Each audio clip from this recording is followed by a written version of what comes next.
არა აქვს მნიშვნელობა, გაქვს თუ არა ბევრი ფული, ქონება, გავლენიანი ოჯახური, პოლიტიკური თუ სოციალური კავშირები.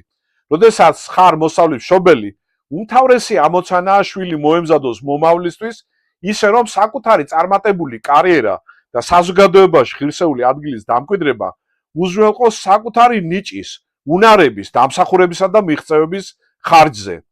კარგად მესმის ამ ფონზე, მშობლებს გიჩნდებათ კითხვები, რომ თქვენი შვილი სწორად აირჩევს თუ არა პროფესიას და ცხოვრების გზას. იქნება თუ არა კონკურენტუნარიანი გრძელვადიან პერსპექტივაში. შეძლებს თუ არა პრობლემების გადაჭრას და შესაძლებლობების ეფექტიანად გამოყენებას. იქნება თუ არა ემოციურად ძლიერი ლიდერი და მზად საკუთარი ადგილი დაიმკვიდროს ღირსეულად.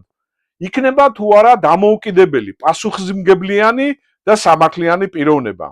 ეს კითხვები სრულიად ბუნებრივია და მერიტოკრატიის სკოლა 5 მოდულის სწავლებით პასუხობს მათ. ესენია: პირველი, პროფესიული ორიენტაცია და კარიერის დაგეგმვა. მეორე, კონკურენტუნარიანობა შრომის ბაზარზე. მესამე, პრობლემების გადაჭრა, კრიტიკული და შემოქმედებითი აზროვნება. მეოთხე, ლიდერობა, ემოციური ინტელექტი და ოპტიმალური თვითდამკვიდრება. მეხუთე, ავტონომიურობა, დემოკრატიული ღირებულებები და თვითმმართველობა.